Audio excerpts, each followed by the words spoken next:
लोकसभा चुनाव के नतीजों के बाद से इस बात को लेकर काफी ज्यादा चर्चाएं हो रही हैं कि मायावती अपने भतीजे आकाश आनंद की वापसी कब करा रही हैं, क्योंकि बीच चुनाव में जिस तरीके से उन्हें अपरिपक्व कहकर हटा दिया गया था, उसके बाद से सवाल खड़े हुए कि आकाश आनंद की वापसी कब होगी भी या नहीं होगी, या मायावती किसी और चेहरे में अपने नेशनल कोऑर्डिनेटर और उत्तराधिकारी को कहीं खोजती तो नजर नहीं आ रही।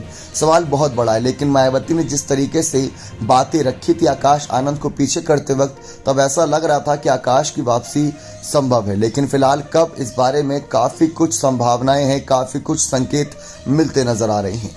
लोगों को लग रहा था कि लोकसभा चुनाव के बाद फिर से आकाश आनंद की वापसी होगी, लेकिन अगर हकीकत में बात करें तो फिलहाल मायावती की ओर से ऐसे संकेत नहीं मिल रहे।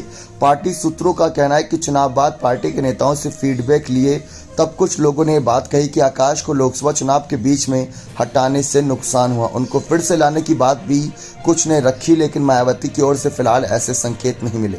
वजह यह भी है कि इसी महीने 23 जून को बसपा प्रमुख ने राष्ट्रीय बैठक बुलाई। इसमें राष्ट्रीय पदाधिकारियों के अलावा दूसरे प्रदेशों के पदाधिकारी और यूपी के जिला स्तर तक के पदाधिकारियों को बुलाया है। इसमें भी आकाश के रहने की संभावना नहीं है। पार्टी सूत्रों का कहना है कि देर सबेर आकाश की फिर से एंट्री होगी, ये उम्मीदें हैं, लेकिन अभी उसके लिए मायावती सही समय का इंतजार कर रही हैं। मायावती नहीं चाहती कि अभी आकाश किसी विवाद में फंसे। अभी अचानक फिर से बड़ा पद देकर आकाश सक्रिय होते हैं तो ये भी सवाल उठेंगे कि आखिर हटाया क्यों था।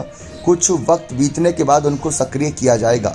आने वाले समय में हरियाणा, महाराष्ट्र सहित कई राज्यों में चुनाव हैं। हो सकता है कि पहले आकाश को वहां की जिम्मेदारियां दी जाए, क्योंकि मायावती के अगर आप एक बयान पर गौर करें तो जब आकाश आनंद को एकमात्र उत्तराधिकारी और नेशनल कोऑर्डिनेटर का पद सौंपा जा रहा था तो ये बातें भी रखी गई थी कि आकाश आनंद उत्तर प्रदेश और उत्तराखंड को छोड़कर बाकी सभी राज्यों में मुख्य भूमिका निभाएंगे।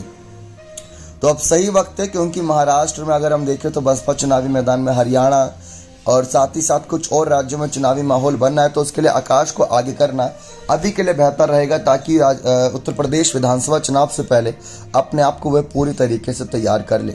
यूपी में 2027 में विधानसभा चुनाव होने इससे पहले आकाश को एक बार फिर से सक्रिय किया जाएगा तो फायदा अवश्य मिलेगा, ऐसा विश्लेषकों का कहना है। लेकिन आप भी जानते हैं कि मायावती ने जिस तरीके से अपने भतीजे आकाश आनंद को अपरिपक्व कह दिया था, लेकिन उनको राजनीति में आगे बढ़ाने के लिए मायावती एक दिन में लाई नहीं थी।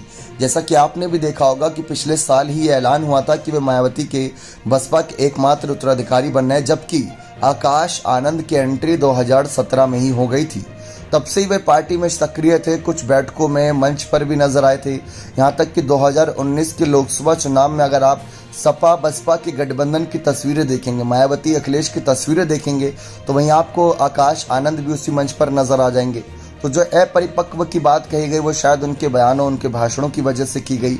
किसी ने अलग बयान दिया तो किसी ने अलग। फिलहाल आकाश की वापसी को लेकर बहुत ज़्यादा चर्चाएं हो रही हैं। देखते हैं कब उनकी वापसी के संकेत मिलते हैं। बने रहे चैनल के साथ। बहुत बहुत धन्यवाद।